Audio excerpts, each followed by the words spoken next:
हिमाचल प्रदेश के हर गांव शहर की ताजा तरीन खबरों के लिए जुड़िए टुडे हिमाचल के साथ। यूट्यूब पर सब्सक्राइब कीजिए, टुडे हिमाचल चैनल को फेसबुक पर फॉलो कीजिए और पल पल की खबरों के लिए सर्च कीजिए www.todayhimachal.com। आपका विश्वास हमारी पहचान। अगले साल हिमाचल को 5% अतिरिक्त कर्ज देगा नाबार्ड। कृषि ग्रामीण विकास और पंचायती राज मंत्री वीरेंद्र कंवर ने हिमाचल प्रदेश का नाबार्ड स्टेट फोकस पेपर 2022-23 और हिमाचल प्रदेश में नाबार्ड पुस्तिकाओं का विमोचन किया। नाबार्ड ने 2022-23 के दौरान प्राथमिकता वाले क्षेत्रों में विभिन्न गतिविधियों के तहत राज्य में 29,172 करोड़ के ऋण प्रवाह की संभावना का आकलन किया, जो पिछले वर्ष की तुलना में 5.22% अधिक है। हिमाचल में 45 दिन के बाद एक कोरोना संक्रमित की मौत, 653 नए पॉजिटिव मरीज। कोरोना की तीसरी लहर के करीब 45 दिन बाद हिमाचल में सिरमौर के एक संक्रमित व्यक्ति की मौत हुई। प्रदेश में तीसरी लहर में अब तक 187 कोरोना संक्रमितों की मौत हुई। इसमें 67 ऐसे लोग हैं जिन्होंने वैक्सीन नहीं लगाई। स्वास्थ्य विभाग का दावा है कि तीसरी लहर को आए हुए 1.5 महीना हुआ। स्वास्थ्य विभाग का मानना है कि कोविड की तीसरी लहर दिसंबर 2021 के अंतिम सप्ताह से शुरू हुई। ऐसे में 26 दिसंबर 2021 में कोरोना सक्रिय मामलों की संख्या 12 थी। अब इनकी संख्या घटकर 762 रह गई। स्वास्थ्य विभाग का कहना है कि कोविड के नए स्ट्रेन से भी मामले बढ़े हैं। जिला बिलासपुर, चंबा, किन्नौर, कुल्लू और सिरमौर में कोविड से 10 से कम मौतें हुई, जबकि कांगड़ा से सबसे अधिक 51 लोगों की मौत हुई। इसके बाद शिमला से 43 मौतें, मंडी से 26 और सोलन में 19 मौतें हुई। 3 फरवरी 2022 को सबसे ज्यादा 12 मौतें दर्ज की गई। कुल 186 मौतों में से 130 पुरुष और 56 महिलाएं हैं। उधर बुधवार को प्रदेश में 8,739 लोगों के सैंपल लिए गए। इनमें 653 संक्रमित हुए, जबकि 1,042 लोग ठीक हुए। हिमाचल में सक्रिय मरीजों की संख्या घटकर 4,421 रह गई। मौत का आंकड़ा 4,043 पहुंच गया। हिमाचल में निर्मित कोरोना हार्ट, बीपी, दर्द, एलर्जी व पेट की दवाइयों के सैंपल फेल। हिमाचल में निर्मित 9 दवाइयों के सैंपल फेल हो गई। केंद्रीय दवा मानक नियंत्रण संगठन ने इस माह का ड्रग अलर्ट जारी किया। देश में कुल 27 दवाइयों के सैंपल फेल हुए, जिनमें से 9 दवाएं हिमाचल की हैं। जिन दवाओं के सैंपल फेल हुए उनमें कोरोना हार्ट, बीपी, दर्द, एलर्जी व पेट की दवाइयां शामिल हैं। ड्रग विभाग ने उन सभी उद्योगों को कारण बताओ नोटिस जारी किए जिनकी दवाओं के सैंपल फेल हुए। यही नहीं, इन दवाइयों के बैच का स्टॉक बाजार से रिकॉल करने के निर्देश भी जारी कर दिए। हिमाचल में 13 फरवरी तक साफ रहेगा मौसम, सर्दी से मिलेगी निजात। हिमाचल में वीरवार से आगामी 3 दिनों तक मौसम साफ रहेगा। मौसम विभाग के पूर्वानुमान के अनुसार 13 फरवरी तक प्रदेश में कहीं भी बारिश व बर्फबारी होने की संभावना नहीं। इस दौरान धूप निकलने से तापमान में उछाल आएगा और सर्दी के प्रकोप से लोगों को निजात मिलेगी। विभाग ने पूरे प्रदेश में किसी तरह का अलर्ट भी जारी नहीं किया है। 10 फरवरी को पैतृक गांव पहुंचेगी शहीद अंकेश भारद्वाज की पार्थिव देह। अरुणाचल प्रदेश हिमस्खलन में शहीद हुए हिमाचल प्रदेश के बिलासपुर जिले के सेऊ गांव के 22 वर्षीय 19 जैक राइफलमैन अंकेश भारद्वाज की पार्थिव देह गुरुवार को घुमारवीं पहुंचेगी। यहां सैन्य सम्मान के साथ उनका अंतिम संस्कार किया जाएगा। बुधवार 11 बजे तक माता पिता और परिजन अंकेश की सलामती की दुआएं करते रहे। इसके बाद पिता पांचाराम को सेना की तरफ से फोन पर इसकी पुष्टि की गई तो उनकी सारी उम्मीदें टूट गई।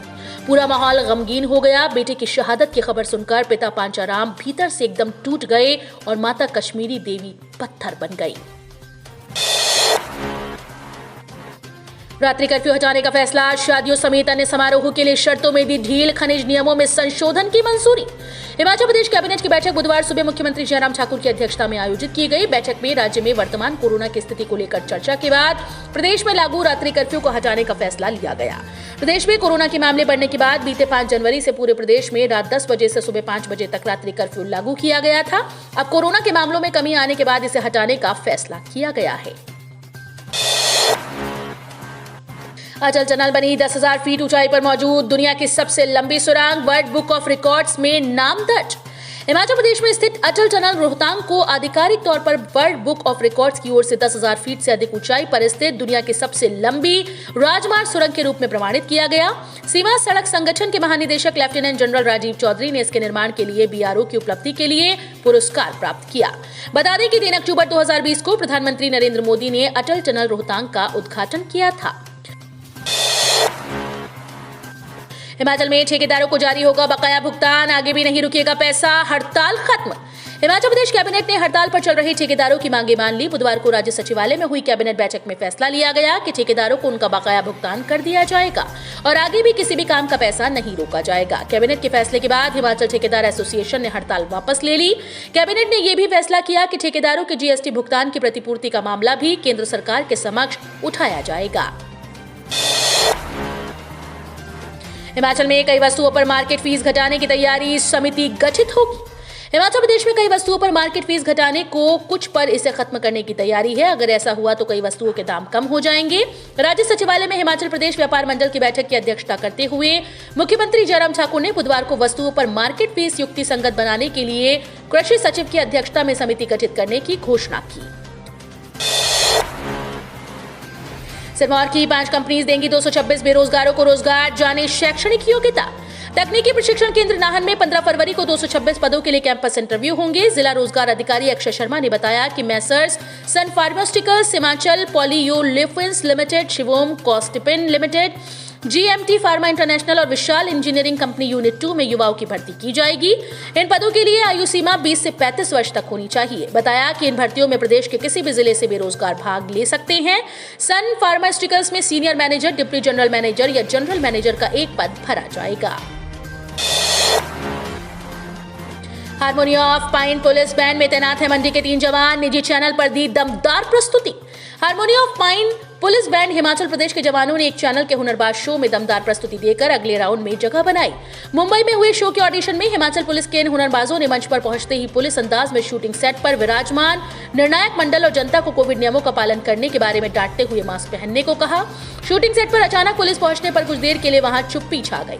सभी लोग मास्क पहनने लगे। निर्णायक मंडल ने अपनी तरफ से सफाई देने की कोशिश भी की, लेकिन पुलिस जवानों ने सभी से कोविड नियमों का सख्ती से पालन करने को कहा। इसके बाद मंच पर प्रतिभागी के रूप में पहचान बताकर सभी को हैरान कर दिया। एचआरटीसी पेंशनर्स की सरकार को सीधे चेतावनी, 19 तक मांगे नहीं मानी तो होगा कुछ ऐसा।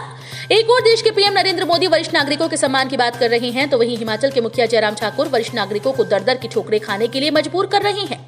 ये आरोप हिमाचल परिवहन सेवानिवृत्त कर्मचारी कल्याण मंच ने बुधवार को मंडी में आयोजित मासिक बैठक के दौरान लगाई। कल्याण मंच का कहना है कि सेवानिवृत्त कर्मचारी अपनी मांगों को लेकर 17 बार हिमाचल प्रदेश के सीएम जयराम ठाकुर से मिल चुके हैं और बीते 4.5 वर्षों से सीएम जयराम ने उन्हें आश्वासन ही दिया है। सरकार की अनदेखी से नाराज सेवानिवृत्त कर्मचारियों ने अब प्रदेश सरकार के खिलाफ संघर्ष का रास्ता अख्तियार करने का मन बना लिया है।